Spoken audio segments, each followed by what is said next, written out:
day in the life of me. Just about every day, oftentimes numerous times a day, people contact me, parents in pain, in confusion, in bewilderment. They don't know what to do.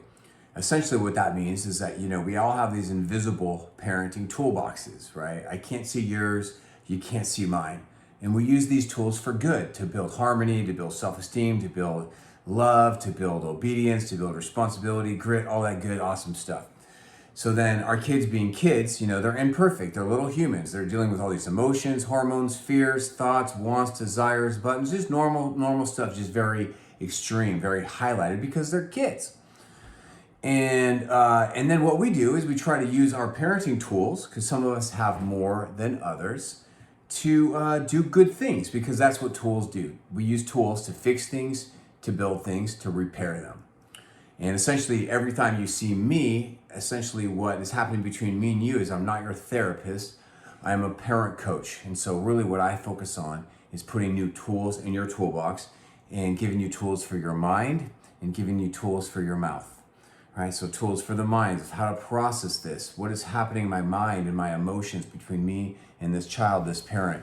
Okay, then once you're ready to actually let words come out of your mouth, then you use tools to speak. And you use these tools to do really good things, like raise awesome, amazing, wise, emotionally intelligent young people, and to build harmony and build closeness and to have healthy, loving homes. All right, so here's a day in the life for me. So here's, I just went through my emails and some of the most recent things on some of my social media accounts. And this is like an example of the type of things that I get. So here's a short version. Sean, my son, is a really, really bad sport, like really whines and acts out when he doesn't win. What do? Sean, I got major tattletaling going on in my house. How do I address this? How do I teach the difference between telling and tattletaling? Sean, my daughter likes to see me in pain. She likes to hurt me. What is going on? What do I do? Sean, my teenager won't communicate with me. What do I do? I get annoyed all the time with my kids. They drive me nuts. What do I do? I threw that last part in. I don't know if they say they drive me nuts, but obviously that's how I talk. Sean, you got any tips for single parents? Sean, my 3-year-old is acting out with a lot of aggression. What do I do? And so these are like normal everyday problems. And I've said this to you before, is that I've got really good news for you, is that there are tools to solve this problem and pretty much any problem. All right, so this is a true thing. There are tools. This is a fact. Some of these tools have already been scientifically researched and proven, like tools for communication, tools for grit. But because you can't do a research project on what do you do when your kid's a bad sport, a lot of these tools, I can just tell you with confidence, these are the tools that I'm doing. So I want you to please come to me through the Parents Club, through private sessions, through Family 180, and ask me, hey, give me tools for this, and be really direct and bold. And I'm going to be really direct and bold back for you, because my family is not perfect. I am not perfect. I have my own personal struggles. I shared some of those things with humility and through pain in some of the Parents Club last week after the opening monologue. I mean, just this week, here's a couple of examples of things that happen in my home. So like my 2 oldest daughters, one of their chores is they each have to pull up one of the empty garbage cans after they've been emptied, like on a Tuesday, right? Because the garbage man comes on Tuesday morning.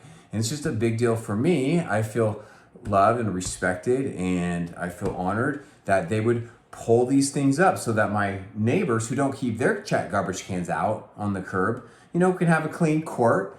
And it's a big, long driveway. So it really feels good, and it really feels bad to get my buttons pushed, which can be found in question 1 of your Being the Best You assessment. If you're new to the club, welcome. Make sure you come every club with your parents packet, especially you could open to page 14.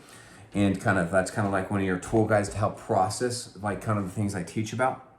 And so, and I can't, when my wife asked me to empty the recycle bin in the kitchen, right, classic, I can't empty it if there's no recycle bin, right, that's been pulled up from the garage. You know how that is, y'all. It's all intertwined, a big web, right?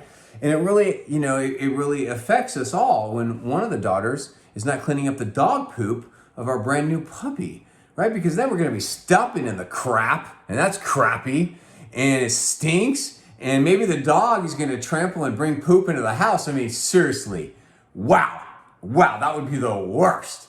Have that ever happened to you? Oh, having a bunch of dog crap like trample through your house? Oh my gosh, I'm not even like we're giving that dog away if that happens, just joking. And then of course, one of my daughters is supposed to be doing her schoolwork. She's doing a mixture of, private school and independent study. And what do? We look at her and what is she doing? She's playing with a dang dog.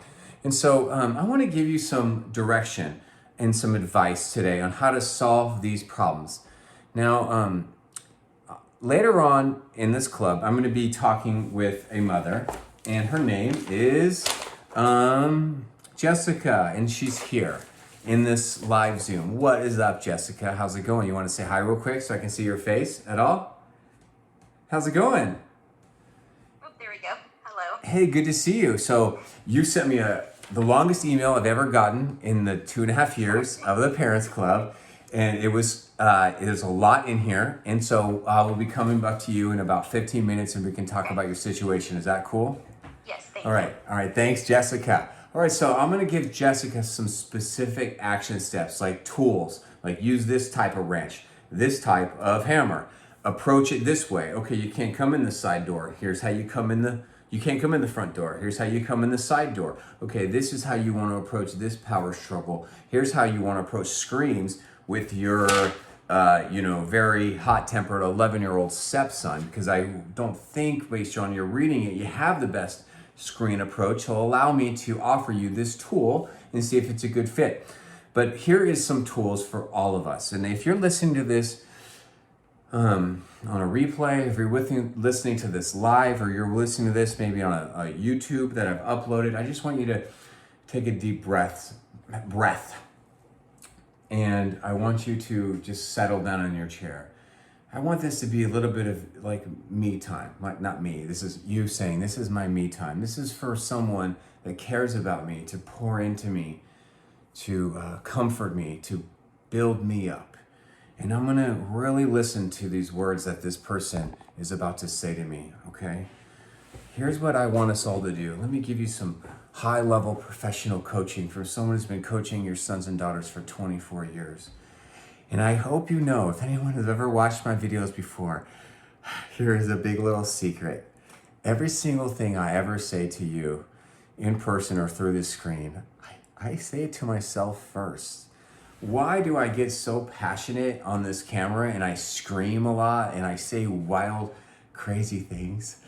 Is because I'm really not really talking to you most of the time, especially in these opening monologues.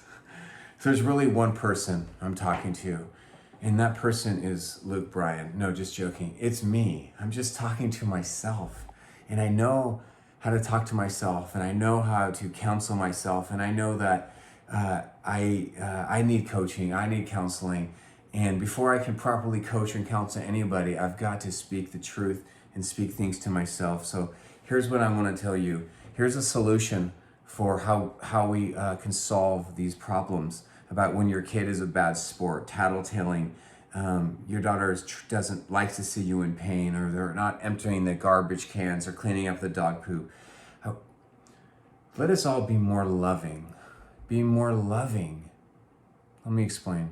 I'm going to read something out of the Bible to you. I know that many of you are not into the Bible and you're not Christians, and that's cool. I'm not here to convert you or to say anything about that. But I think most human beings would agree that this definition about love out of the Bible is just so true, and it's so amazing, and it's so brilliant, and it's so good for us as parents. Let me read this to you, okay? Just settle down in your chair and let these words really, really speak to you, okay? Now, I've never done this before, maybe once or twice, where I will take like a biblical text and read it. And so, but I just feel like this is what I want to do for this teaching here today. How do we respond to these situations? Okay, our buttons are pushed. We're tempted to react, which should be found in question 2 of your Being the Best assessment. We're not getting our desires met in parenting, which is question 3. Some of us have been triggered from previous traumas our fears have been activated, which is why it's called the fear cycle and not the cycle. We live in so much fear. Well, what is the answer to this? Well, I show you a lot of practical things. What the answers is how to solve these problems. But one of the answers is love. Because love is patient and kind. Love is not jealous or boastful or proud or rude. It does not demand its own way. It is not irritable, and it keeps no records of wrongs. It does not rejoice about injustice, but rejoices when the truth wins out. Love never gives up, never loses faith. It's always hopeful and endures in every circumstance. Here's a couple thoughts.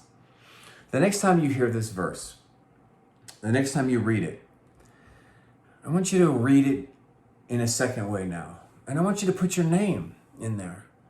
I want you to put your name everywhere you see the word love.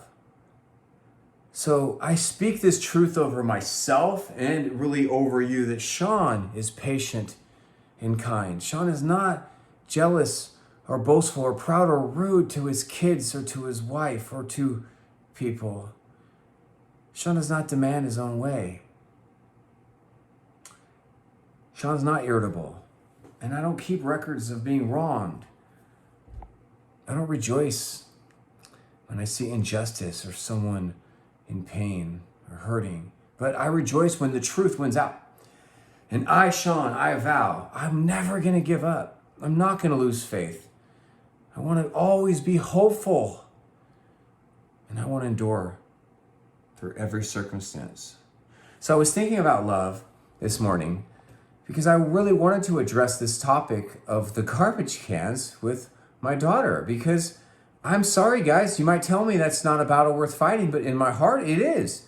It's really important to me that they roll those freaking garbage cans up, put them in the proper spot, and contribute as a part of a family. It means a lot to me, and there's nothing you or anyone's ever going to say that's going to change that. Yet, my daughter did roll it up. And I looked over this morning and guess where it was? Like, okay, this is like where the house is. It's supposed to be like neatly right here with the back of it against the house like a normal person. Of course, it's just out there, like kind of near, like 15 feet away. Classic teenagers. But I coached myself. I counseled myself. I said, you know what? That's not a battle worth fighting. Maybe I'll address that to her. Maybe I won't. But if I do, I want to do it in a loving way. So how can we incorporate love into our parenting more? Well, here's a couple things. One is to love ourselves. You know, I do a lot of work with this in private sessions and a little bit in some in Family 180 about how we speak the truth to ourselves. I have an activity which is called Your Top 10 Thoughts. We give it to all of our middle school, high school, college-age clients, and many of our adults. I have actually been able to determine that if you ask somebody to tell you their top 10 thoughts, they will tell you. It might take about 30 minutes for them to unpack it and to look in, but you can find out. I can also tell you, this activity is very deep and profound. There's a lot of elements to it. You can tell a lot about somebody when you find out what their top 10 thoughts are. Isn't that interesting? But how do we speak love to ourselves? Number 2, how do we speak love to ourselves in our own self-care and when our buttons get pushed? That's a freaking normal part of parenting, right? It's so emotional. It's so emotional. It's like, why do I get so weirded out about a freaking recycle can? Why? What is happening to you that your kid's a bad sport? Like, let's say this kid is 6. And they're 6.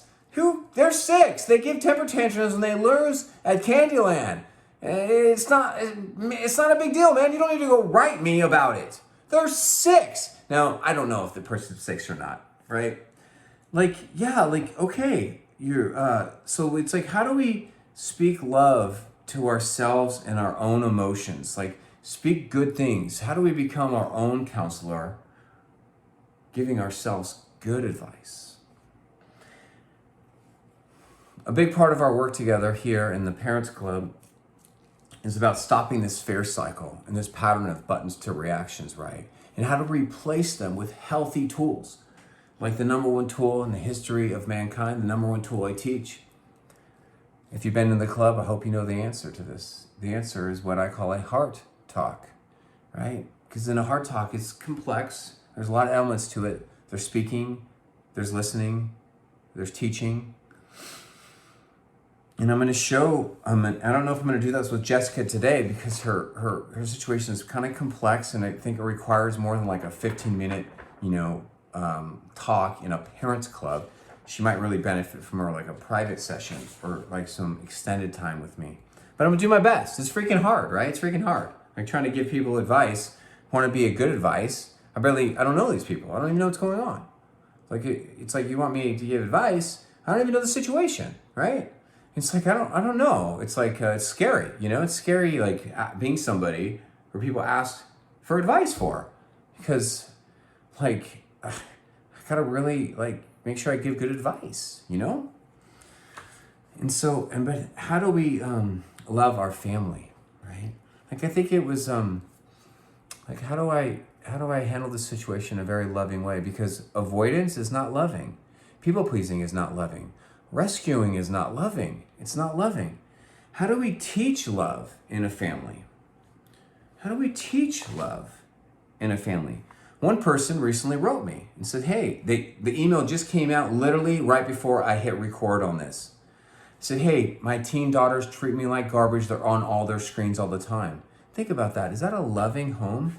Let's make a judgment. Judge them. Based on that simple thing, that email, and then my paraphrase, is that a loving home? I don't think it is. That family needs more love. More love. And so I don't know what's going on with this mother. Maybe she's struggling in teaching love. Maybe she's letting the love of screens and dopamine overpower the love of family. I don't know. She's not here, and I don't need to address this, thank God, because I have enough things to deal with right now. Like secrecy or hiding things from parents. That's not loving. Someone struggling and not doing their chores, their share of household chores in the home. That's not loving.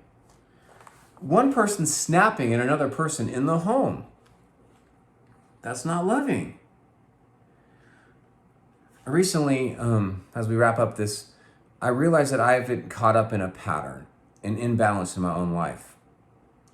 I spent too much of this summer going to bed early and being on a screen. So I'd go to bed at 8, 9 or 9:30 and just like watch a Netflix show, watch a movie, all while my family is in the living room, hanging out, being together, laughing. Now I would justify this, and it felt right at the time because I work and they don't work. There's summertime, they can sleep in. I gotta wake up early, I've got clients, I wanna work out, I wanna do my things, my meditations, I wanna get ready for work. And so it felt right at the time. It felt like this is me time. But looking back in time, I don't think it was right for me. That was weak sauce. Let me rephrase. That was a wrong decision for me. I regret it. I'm really bummed about it. Because I don't think it was loving. I think it was too much self-loving. And I missed out on a lot of summer of making memories with my family and my daughters. And I wish I would, and I don't even care about those stupid TV shows that I watch. I don't even remember them, right? It's so dumb. So one of the big hacks of raising somebody who's 13 and up is to do what I'm gonna really commit to doing, is to stay up late. That's a great parenting tool. Force yourself to stay up late with your teenagers, especially in the summer and on the weekends. But Sean, I have to sleep. But Sean, I have this. But Sean, I have this. Hey, you do you. I'm just giving you 5-star golden advice that I wish I had taken summer 2022. I missed out. I missed out on family memories, on laughs, on family movie nights. And instead, I could have made other changes, which I am now making other changes in my life and in my professional life to do what I really want, which is to be a part of a loving family and not watch TV. Thank you for coming to the Parents Club, everybody, and letting me share this with you. Let me take a sip of my coffee and put the ball in your court. Tell me what your thoughts are, your reflections, what you like about anything I shared here, and let's help each other be more loving and have more loving families here. Thanks for coming, everybody. Talk to me.